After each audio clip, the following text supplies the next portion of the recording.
Hello, welcome. I am Necronoth, you are you. Let's start a new campaign, shall we? Been thinking a lot about what I wanted to play.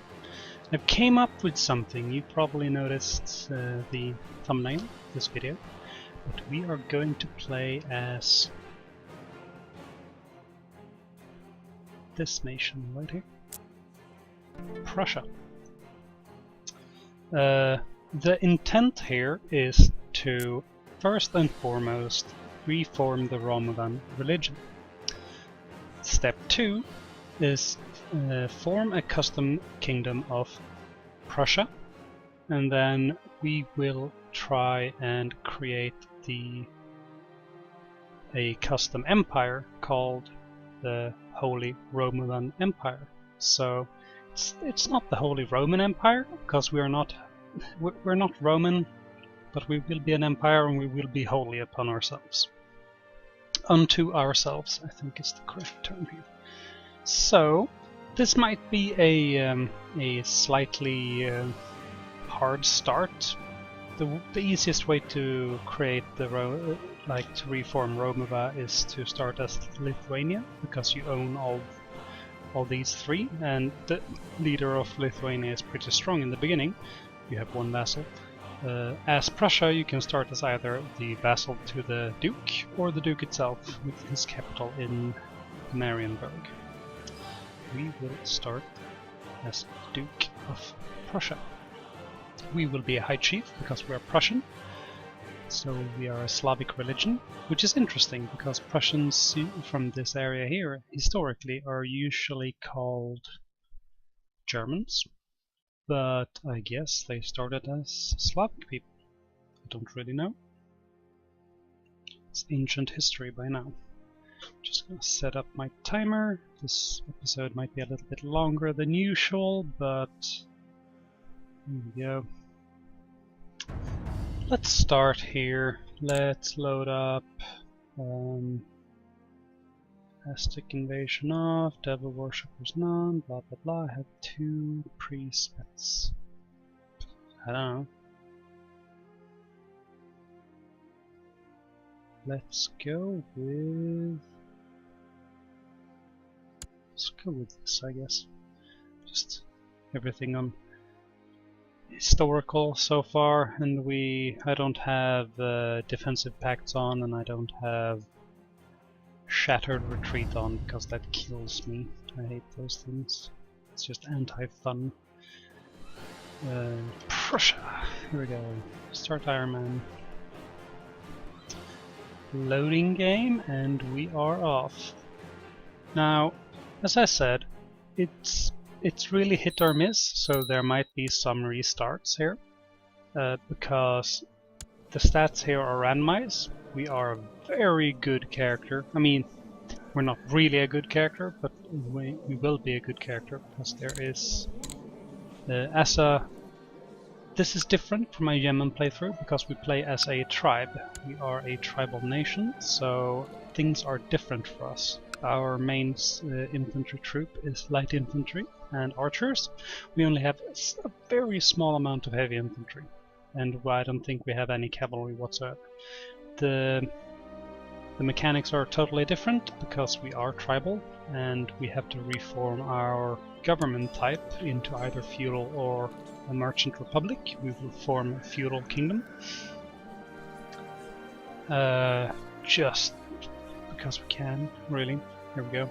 We shall put this adopt feudalism right there. In order to adopt feudalism, we will have to have the tribal laws set to absolute tribal organization, and we also have to have a reformed religion. So we could raid a Catholic nation and take a Catholic concubine and turn ourselves Catholic that way, and then reform early.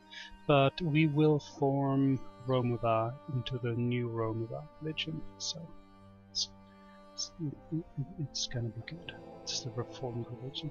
We don't have any societies because we are not feudal, and we I don't know if we get the what's it called? You know, the learning based society later on if we exit tribal. I don't know. All tribals usually start out with one society, but they're like devil worshippers, and I turn devil worshippers off because they are just disruptive to gameplay. Can be fun if you want that. I might consider doing that at one point, but not this playthrough. Anyway, we have no technology whatsoever. Nothing. We have very weak advisors, so let's set him to train troops. In capital, let's set you to build legend. Build legend is a special thing for tribals that allows your steward to give us 1.5 monthly prestige according to his stewardship, and he also have a chance to raise warriors. 42.74% yearly.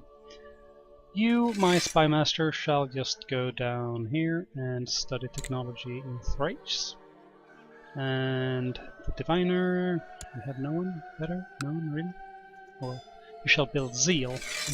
Zeal is good because it gives us monthly piety, and it also has the same effect. It raises zealots, they are also warriors. It's essentially like 3 small stacks of independent troops that you have to use within a few months, or they will get uppity and run away. Warriors are for like any type of war, but zealots need to be used in fighting a religious opponent, or else they will just go away. Anyway, we are Besperzim. That's us. I have a very hard time pronouncing Slavic names at times. We are of the Wilkes family. Our House Wilkes has the double axe. We shall set ourselves, since we are a soldier. I would have done this, honestly, either way. As a tribal, business and war are the only 2 real options here, because business gives us access to money.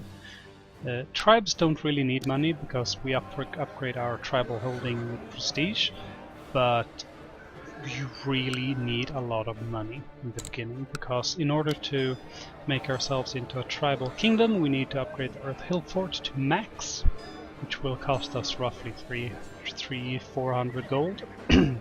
Same with the market village. As you see, the tax income rate is insignificant, and we earn almost nothing whatsoever each month, 0.26. Meanwhile, our troops don't cost anything at all really to have up. Like, the upkeep of our units are insignificant, but if we have our troops raised in battle or something, we will just earn no money whatsoever. So business is what you really want to start with, because you want a buffer of 400, 500, 600 gold before you're doing anything, and the mint new coins event is really good for that. You also get free prestige. But war, since we are a tough soldier, we can upgrade this trait twice, and war also gives us access to a lot of good traits. We can get brawny or strong, I can't remember if they changed it. It also gives us 3 flat martial, and there's a lot of prestige gains, and we need lots of prestige. So we will pick that, and then we will pick the ambition to become King of Lithuania. Will we? No. We're forming our own kingdom, so we don't need this. Let's groom an heir and find ourselves a wife. Is there... Oh, Jesus Christ. Hello, little genius. I don't care about losing 100 prestige for that. You marry me. We can compose a book and worship the ancestors. But we shall probably wait on this. There is a third option here in the focus tree. We could pick scholarship and get a free 200 to 300 military advance points for free with each character. Might consider doing that if we live past 50. Let's set our current focus in capital like this. Everything here is good. I don't need to fabricate a claim, because as a tribe we get conquest claims in, well, everything we border.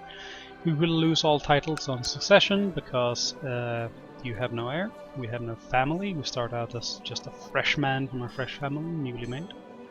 I think. Yes, there was no one before us. It's just us.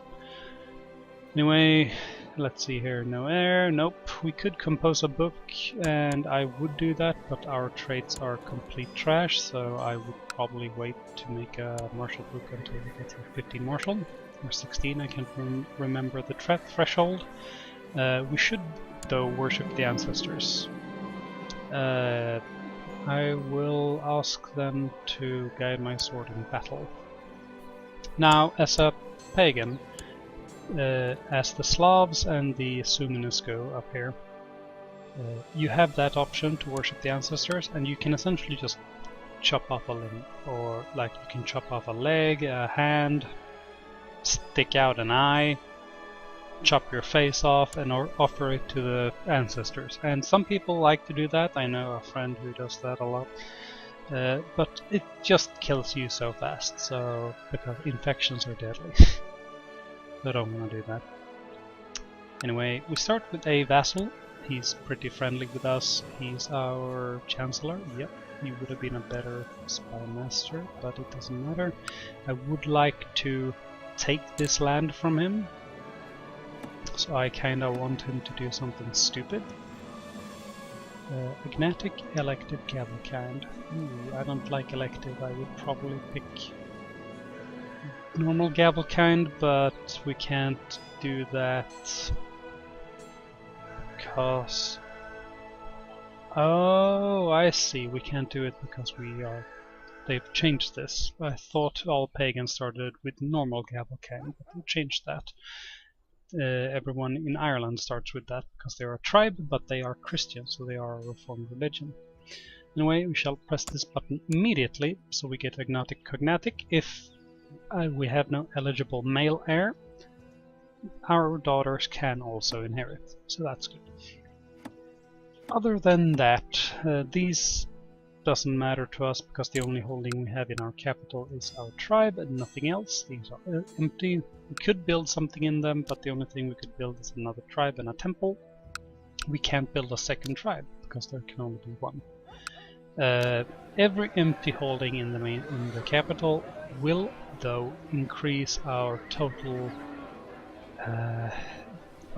tax value, and it will also increase the levy from our troops. See, every empty holding slots in province plus 150 in both tax and that. So we are getting married. We could designate a regent, but not for now. Let's set ourselves to auto-assign commanders, so I don't have to press that button. Trash commanders, that's fine for the beginning. We can't do a court of physician because we have no learned men in our court, and we can't invite them because we have no piety. So it will come in time. Now, to reform religion, we will have to have 50% moral authority, and we need to hold 3 of the holy sites. We only hold 1 for now, so we need to take Rana, Podlasie, Zemgal, or Bryansk. We need 750 piety. Hopefully we can do it with this character, otherwise it gets successfully harder with each generation. So we should take these 3 here because they are in the Romovan region, really. They are within the Kingdom of Lithuania. We're not creating the Kingdom of Lithuania as said, but once we hold all of this land, we should have enough holdings, I think, to be able to create the custom kingdom. We need 35 holdings. I don't want to count them, but there are. We will see, we will see. If I had picked the ambition to become the King of Lithuania, I would have gotten free subjugation claims on everything inside here, which would have been good, I guess. We will maybe do that once we've groomed an heir. Because we don't need to form the Kingdom of Lithuania, but it will still give us conquest claim. Well, not conquest, it'll give us subjugation claims on everything here. Let's have a look at you. You have your scary amount of troops. About you also got a scary amount of troops. How about you? You also got a scary amount of troops. So we are by far the weakest in the region, which is not good, but it'll become better with time, I think. Unless we will die. It's a very big possibility. So let's see. Let's actually unpause the game for the first time of this episode. Boop. Here we go. Raise the speed to 3 and see what happens. Here we go. We're asking for the ancestors to show for military power and prowess in battle. It is time to present your offering. What will you give them in return? The thing that will give us most piety is offering an eye, but it will make us one-eyed. It will increase all pagans' opinion of us by 10. It'll though decrease personal combat skill and attraction.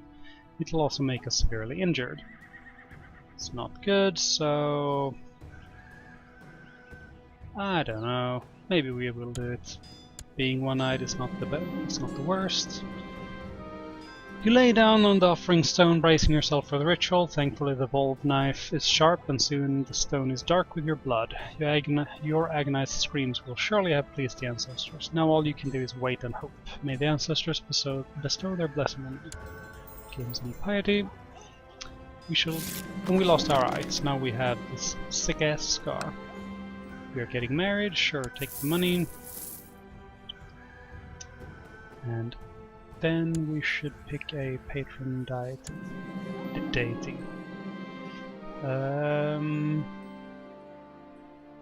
Mighty Perkunas, I will bring you honor on the battlefield. Perkunas is the god of thunder. He rides the skies in his chariot with his magical axe in hand. His eternal enemy is Velnias, the serpent, lord of the underworld, whom he protects us from. Those who are faithful to Perkunas will be given his courage and success. So we get 2 martial for that. Let's keep going. It's a fine day and you are out hunting with a small party. As you take a break to eat your midday meal, you find yourself in a discussion on archer with our vassal, our chancellor. It turns out that he's also a devout follower of Perkunas. The longer you talk, the more you seem to have in common. Nice. I could get more piety from that, but I would rather be very close friends with my one and only vassal. I should probably click this button to increase the organization.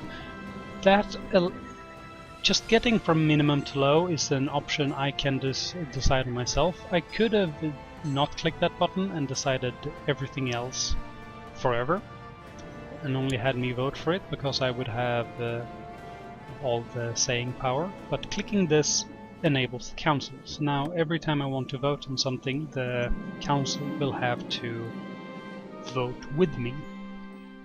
And as you can see, everyone dislikes this, so they don't want it.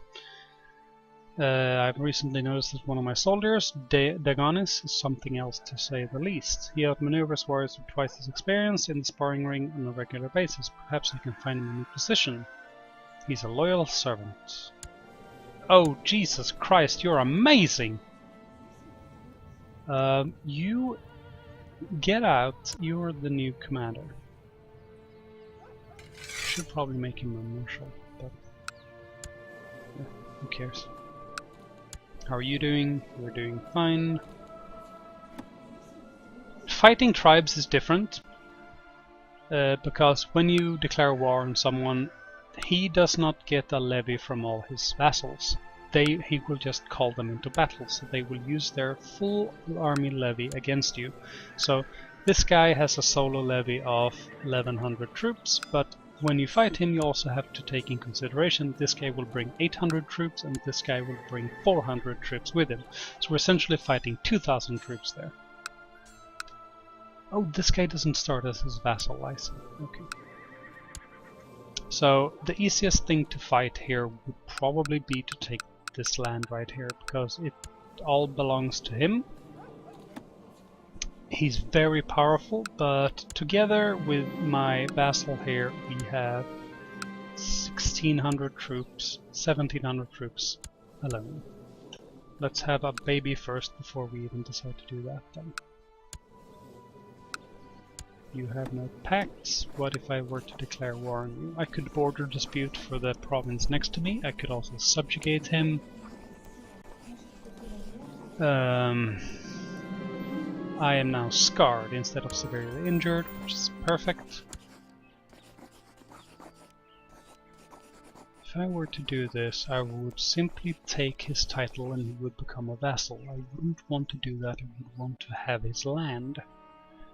So, border disputing will cost me 100 prestige.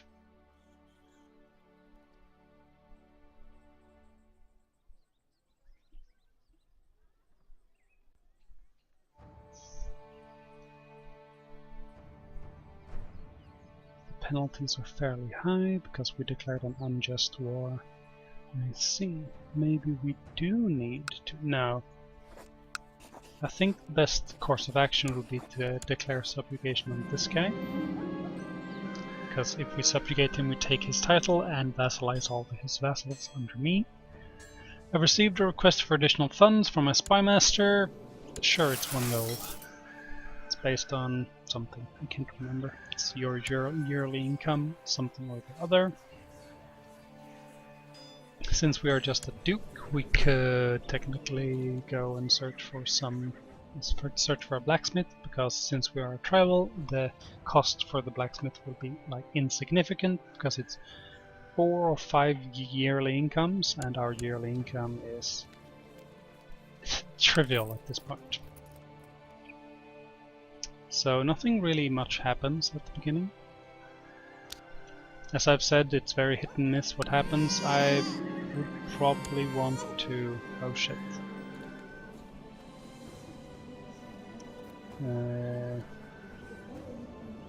Daganis, yeah, that's a fine name. And I had 2 sons who are not geniuses. Oh well, they have the genius blood inside of them. Cluckis, yes, Clucus, that's good enough.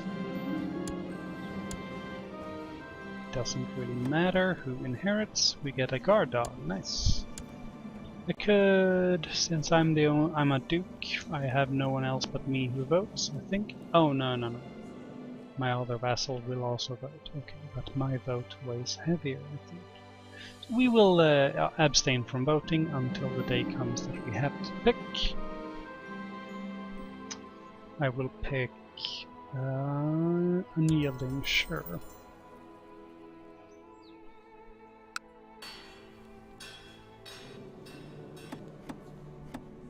I could do something else, but I don't want to do that.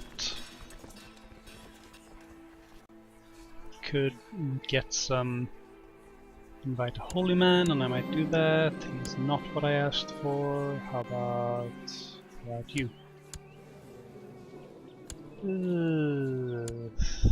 He's not good enough, you see. I'll keep him around, but you're at war with Mr. Saxony. Saxony's only at war with him. This is a mess. King Carl, is your brother still alive? Yep, but he's got his gates closed. Desiderius is still alive, he's excommunicated like usual. You are having a big problem with a civil war. Technology, nice. And Byzantium immediately has a civil war. That's highly unfortunate. Why do you have so little troops?